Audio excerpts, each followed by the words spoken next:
මයිපෙට් YouTube channel එකත් එක්ක එකතු වෙන ඔයාලට සුබ දවසක් කියලා ප්‍රාර්ථනා කරනවා. ඉතින් යාළුවනේ ඔයාලා තාම අපිව subscribe කරලා නැත්නම් දැම්මම පහළ තියෙන රතු පාට බටන් එක බලලා subscribe කරන්න. වීඩියෝ එක බලාගෙන යන ගමන් like එකක් comment එකක් දාගෙන යන්නත් අමතක කරන්න එපා. විසිතුරු මාළු ඇති කරන්න කැමැත්තක් දක්වන ඔයා වෙනුවෙන් අදත් අලුත් මලුත් වීඩියෝ එකක් කරන් මම ඇවිත් ඉන්නවා. ඉතින් යාළුවනේ අද වීඩියෝ එකෙන් මම ඔයාලට පෙන්වන්න යන්නේ ගොඩක් ලොකු ඉල්ලුමක් තියෙන ඒ වගේම යාළුවනේ ගොඩක් දෙනෙක් ඇති කරන්න ආසාවක් දක්වන ෂෝට් ටේල් වර්ගයක් වන මේ ලයර් ටේල් කියන ෂෝට් ටේල් වර්ගය ගැන. ඉතින් ගොඩක් අය මේ ෂෝට් ටේල් වර්ගය හඳුනගෙන තියෙන්නේ හයිපින් ෂෝට් ටේල් කියලා. ඉතින් ඇත්තටම හයිපින් ෂෝට් ටේල් එක නෙමෙයි මෙන්න මේ ෂෝට් ටේල් වර්ගයට කියන නියම නම තමයි ලයර් ටේල්. ඉතින් අපි බලමු මේ ලයර් ටේල් කියන ෂෝට් ටේල් වර්ගය ගැන මොනවද අපිට ඉගෙන ගන්න තියෙන්නේ කියලා.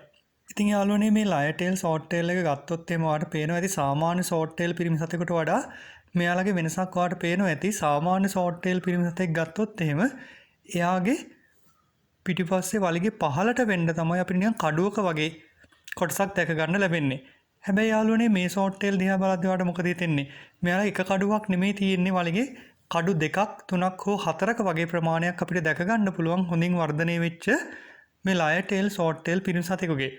ඒ වගේම තමයි යාළුවනේ අපි සාමාන්‍ය ෂෝට් ටේල් කෙනෙක් ගත්තොත් එහෙම ඒගොල්ලන්ගේ පිරිමි සතාගේ විතරයි මේ කඩුවක් වගේ හැඩය අපිට දැක ගන්න තියෙන්නේ යාළුවගේ පිරිමි සතෙකුගේ විතරයි.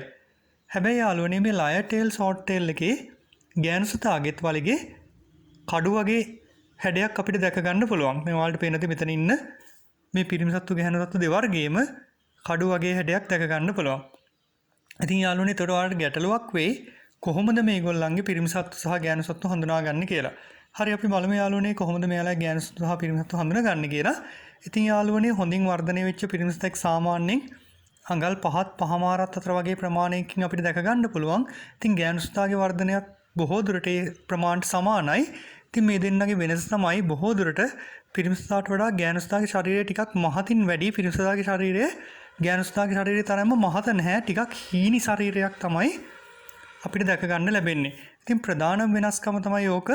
ඔයානුව අපිට ওই විදිහට අපිට හොයා ගන්න පුළුවන් මේ ලයර් ටේල් පිරිමි සතෙක් සහ ලයර් ටේල් ගෑනු සතෙක් වෙන් කරලා. ඉතින් යාළුවනේ මේ ලයර් ටේල් ෂෝට් ටේල් ලගේ ජීවිත කාලය ගැන අපි කතා කරොත් එහෙම සාමාන්‍යයෙන් නිරෝගී ලයර් ටේල් ෂෝට් ටේල් මසුන් අවුරුදු 3ත් අවුරුදු 5ත් අතර වගේ කාලයක් ජීවත් වෙනවා. හොඳයි යාළුවනේ. අපි ඊගාවට බලමු මේ ලයර් ටේල් ෂෝට් ටේල් එකේ රතු පාට විතරමද අපිට දැක ගන්න තියෙන්නේ කියලා. නැහැ. මේක ගත්තොත් එහෙම මේකේ ඉන්නවා යාළුවනේ කැලිකෝ වර්ගේ. දැන් ඔයාලා කැලිකෝ ෂෝට් ටේල් දැකලා නැත්නම් මම ඊගාව වීඩියෝ එකෙන් දාන්නම් කැලිකෝ ෂෝට් ටේල් ගැන වීඩියෝ එකක්. ඉතින් කැලිකෝ වර්ගේ ලයර් ටේල් එකත් අපිට මාකට් එකෙන් මිලදී ගැනීමේ හැකියාව තියෙනවා. හැබැයි ගොඩක් දුරට ඇක්වේරියම් වල අඩුයි මේ වගේ වර්ගය. ඉතින් මම ලබන පාර වීඩියෝ එකෙන් දාන්නම් කැලිකෝ ෂෝට් ටේල් වලට අදාළ වීඩියෝ එකක්. ඊට අමතරව යාළුවනේ ටක්සිඩෝ එක. දැන් මම මීට කලින් වීඩියෝ එකක දැම්ම ටක්සිඩෝ ෂෝට් ටේල් එක. ඔයාලා ඒක දැකලා නැත්නම් මම මේ වීඩියෝ එකේ අවසානට දාන්න ටක්සිඩෝ ෂෝට් ටේල් වලට අදාළ වීඩියෝ එක. ඉතින් මේ වීඩියෝ එක අවසාන වෙනකම් බලන්න බලපුවම ඔයාලට මේ වීඩියෝ එකත් බලා ගැනීමේ හැකියාව තියෙනවා. ඉතින් ටක්සිඩෝ එකෙත් ලයර් ටේල් එක ඉන්නවා. ඊට අමතරව යාළුවනේ කළු ෂෝට් ටේල් බ්ලැක් එක බ්ලැක් ෂෝට් ටේල් මම ඔයාලට කලින් වීඩියෝ එකක පෙන්නුවා. අන්නේ බ්ලැක් ෂෝට් ටේල් එක නැත්නම් කළු ෂෝට් ටේල් එකෙත් ලයර් ටේල් එක අපිට දැක ගන්න පුළුවන්. හැබැයි මේ වර්ග දෙකේ ටක්සිඩෝ එක සහ බ්ලැක් ෂෝට් ටේල් එකේ ලයර් ටේල් වර්ග ගොඩක් දුරට මින්මැදුරු වල අපිට දැක ගන්න ලැබෙන ප්‍රමාණය අඩුයි. හරි. ඉතින් යාළුවනේ මේ වගේ රතු පාට ලයර් ටේල් එක තමයි ඔයාලට ගොඩක් දුරට දැක ගන්න තියෙන මින්මැදුරු වල. හරි. අපි එහෙනම් යාළුවනේ බලමු ඔයාලා ලයර් ටේල් ෂෝට් ටේල් ඇති කරන්න බලාපොරොත්තු වෙනවා නම් මෙයාලට හිතකර වතුර උෂ්ණත්වය කොහොමද?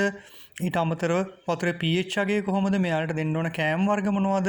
පැටව බෝ කර ගැනීමක් කරන්න ඔයා බලාපොරොත්තු වෙනවනේ ඒ කොහොමද කරගන්නේ කියලා බලමු. හොඳයි යාළුවනේ මම ඉස්සෙල්ලාම ඔයාලට කියලා දෙන්නම් මෙයාලට හිතකර වතුරේ උෂ්ණත්වය ගැන.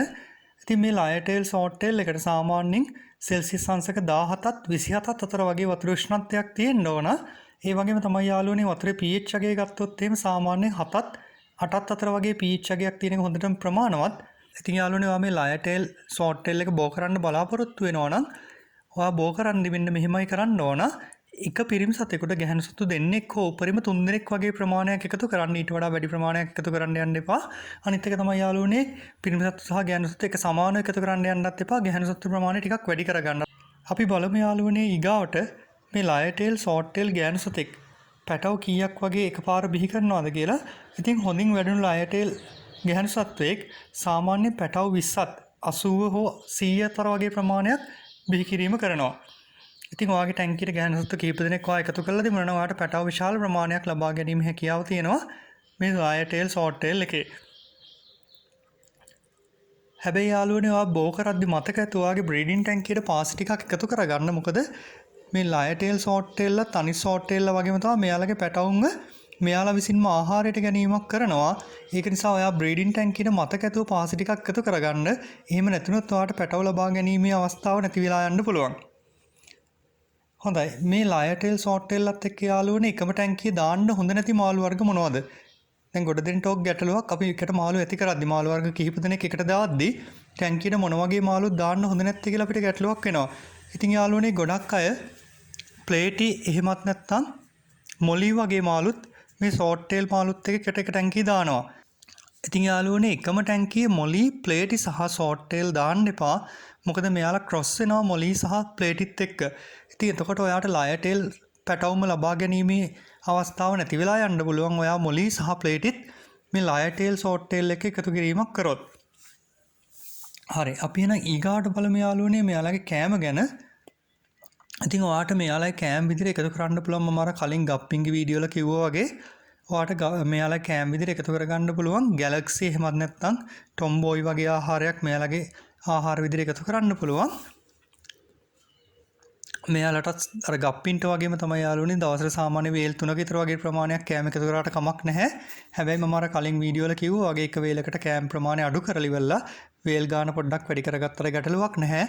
ඔයා වැඩට යන කෙනෙක් නම් එකපාර උදේට ගොඩක් කෑම දාලා යන්න එපා. හවසට විතරක් ආයෙ දාන්න වෙන්නේ කියලා. උදේට කෑම පොඩි ප්‍රමාණයක් දාන්න, ආයෙ හවසටත් පොඩි ප්‍රමාණයක් දාන්න. මොකද කෑම ගොඩක් වැඩි වුණොත් මෙයාලත් මැරෙන්න පුළුවන්. හොඳයි යාළුවනේ, මම හිතනවා අද වීඩියෝ එකෙන් ඔයාලා අලුත් දෙයක් ඉගෙන ගන්න ඇති, ඔයාලට වැදගත් වෙන ප්‍රයෝජනවත් වෙන දෙයක් ඉගෙන ගන්න ඇති කියලා. ඉතින් යාළුවනේ මේ වගේම තවත් වැදගත් වෙන වීඩියෝ එකක් අරන් මම එනකන් අදට මම මෙතනින් නතර වෙන්නම්. ඒ වගේම යාළුවනේ ඔයාලට පුංචි මතක් කිරීමක් කරනවා. ඔයාලා අපිව තාම subscribe කරලා නැත්නම් දැම්මම subscribe කරන්න. ඒ වගේම යාළුවනේ පල්ලෙහා තියෙන සීනුවේ ලකුණ එබුවත් එහෙම මම අලුත් වීඩියෝ එකක් දාපු ගමන් ඒක ඔයාලට බලා ගැනීමේ හැකියාව තියෙනවා.